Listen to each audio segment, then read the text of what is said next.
Hello, my name is Andrew Collins and I'm a telly addict. Television has a big problem.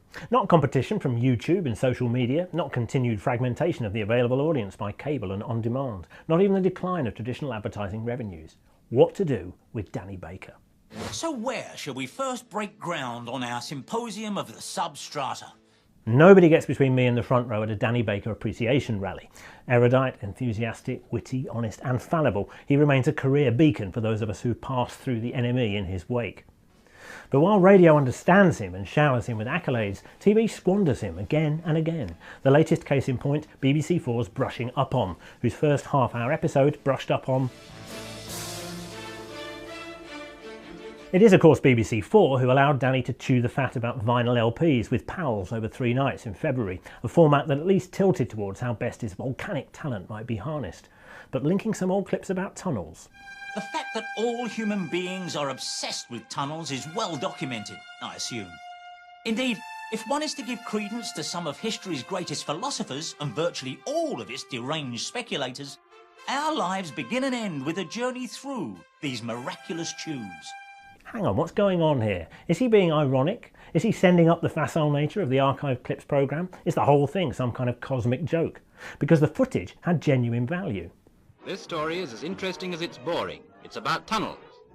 The tunnel that caused such a spate of plans and discussions and government committees, instead of the spades of workmen, has yet to be built. But it spoke for itself. It didn't require art annotation to zhuzh it up. And you got the feeling that our man in the grandad shirt knew it. Once every 15 minutes, the miners assemble a self-supporting ring of concrete behind the digger. Yes, perhaps I should offer a note of explanation here to those viewers under 30. No need. It's a great clip. What makes Danny Baker one of the finest radio broadcasters in the land is his natural, unforced eloquence. I could listen to him all day talking off the top of his head. But reading stuff out... So the next time you speak to your team leader for Office social media fusion strategy going forward, you might want to remind them of that. Anyway. Not all great writers can talk, and not all great talkers can write. Clive James is one who can do both, and Danny Baker is another, but he doesn't need to write before he talks. And Brushing Up On will be vastly improved if they just let Danny improvise a commentary over the BT. I'm sorry to break in again so soon, but buttocks? From one middle-aged man talking over old clips to another, but without the gags. Though the myth lives on that the United States won World War II, serious historians agree that it was the Soviet Union and its entire society, including its brutal dictator, Joseph Stalin, who, through sheer desperation and incredibly stoic heroism, forged the great narrative of World War II. Hang on, did an American just say on record that America didn't win World War II? What kind of pinko bedwetting communist propaganda is this?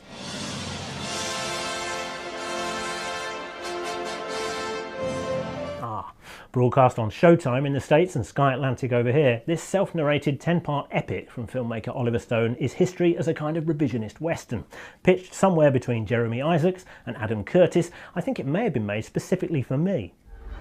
Now I am become death, the destroyer of worlds.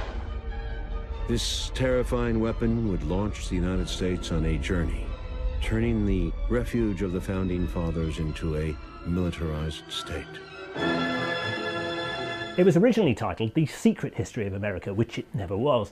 In actual fact, it's a re-editing, but from the left, which is a unique sales position in itself. Unlike The World at War, or its even more pertinent follow-up, Cold War, Stone's series calls no witnesses and has no interest in testimony. Not a single participant is interviewed. It's just newsreel, some cool animated maps, and a quick glimpse of the author at the beginning with his pitch. There have been some profound mistakes, but we still have a chance, I strongly believe, to correct them. Who does he remind you of? I'm not saying Stone is a communist, but this bold, personal, provoking remix of events must surely have nudged him up the CIA's hit list. You have to love him though, if only for his idiosyncratic intonation when reading sentences out loud. By 1939, Roosevelt told his cabinet that his policies in Spain had been a grave mistake and warned that they all soon would pay the price. And warned that they all soon would pay the price. Is he leaving gaps when he turns the page? Leon Trotsky, whom Stalin had assassinated the year before in his exile in Mexico City. The year before in his exile in Mexico City. None of which subtracts from the bracing impact of his told history of the United States. Be careful out there, Mr. Stone. And you, Mr. Sweeney. Journalists are all but banned from North Korea, so I'm going in undercover, part of a tour group. John Sweeney, intrepid investigative journalist and shouter at Scientologists, who gave us an untold history of North Korea in one of these editions of Panorama whose ratings are sent through the roof by a preceding news story, built up by a BBC-hating media and a self-hating BBC. The fact that Sweeney had posed as an academic from the London School of Economics in order to sneak into North Korea with a party of its students during Kim Jong-un's proposed last week on the planet was never supposed to be the story, but it almost overshadowed the real headlines. At the moment, the situation is very tense, as you know. Nobody knows when the war will provoke, but anyhow, we'll be safe in our country. You know, our boss has the mark, the Korean International Travel Company, so the Americans won't strike our boss. So that's what nervous laughter really sounds like.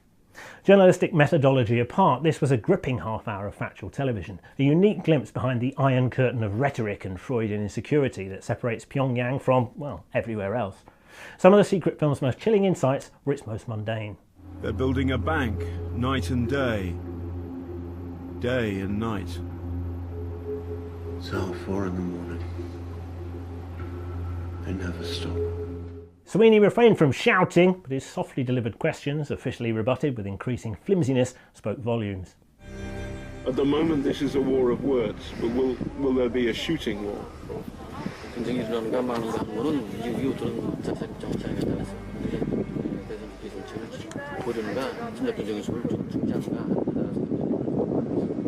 Now that really is scary. I can't wait for Oliver Stone to get to the first Korean War.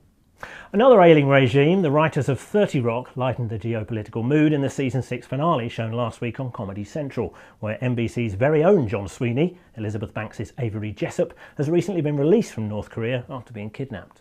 Scott and I saw each other every day at work, but we're forbidden from speaking. I was living in an exact replica of Cinderella's castle that Kim Jong-un had built for his shoe collection. And I was kept in a pit where they made me beat my best friend to death.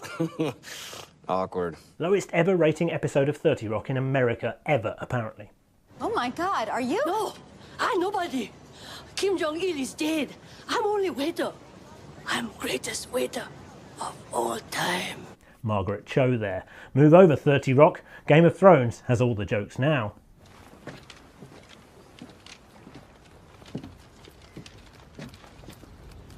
No spoilers, but someone has died at River Run, and Edmure Tully, younger brother of Catelyn Stark, is tasked with lighting the flame of the ship's burial.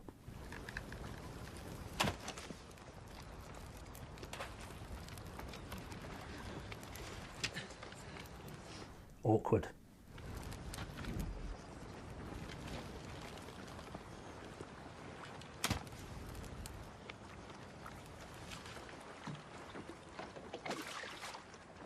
Honestly, it's like Monty Python and the Holy Grail.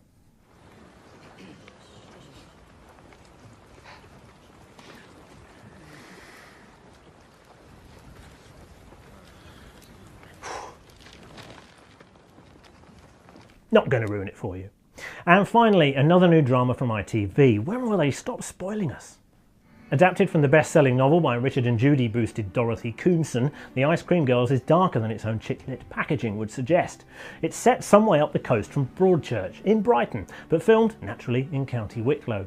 This is Lorraine Burrows, refreshingly a lead actor on ITV who wasn't in the last thing we saw, as one of 2 seaside teens who's been away for 17 years and has come back to get all wistful about her past.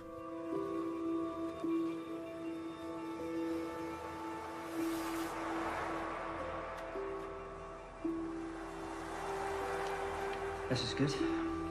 Really good.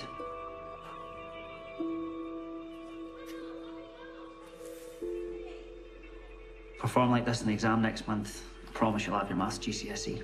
Yeah, a year later than everyone else. I'm so thick at it. Don't do yourself down, Serena. You're bright. The excellent Martin Compston there as the teacher in the girl's past who looks a bit extracurricular.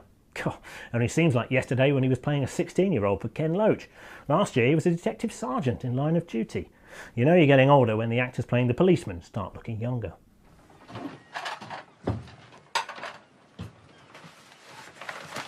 This is Poppy, played by Jodie May, who again is a bit more interesting than the usual first thought casting in mainstream drama. She's been in prison, so she's clearing out the old beach hut in search of her own Proustian rush.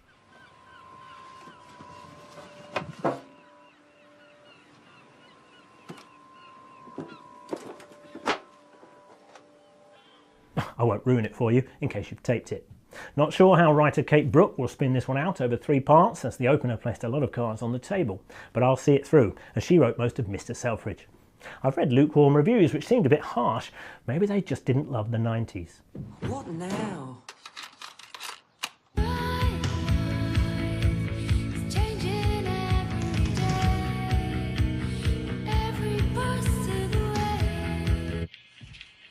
Look, she's got a copy of The Big Chill on VHS. If this was Mad Men, that would be existential. Let's end with the genius coda from last week's Modern Family on Sky One, if you're a Godfather fan. Don't ever ask me about my business, Claire. What are you talking about? Don't ask me about my business. I wasn't. Good.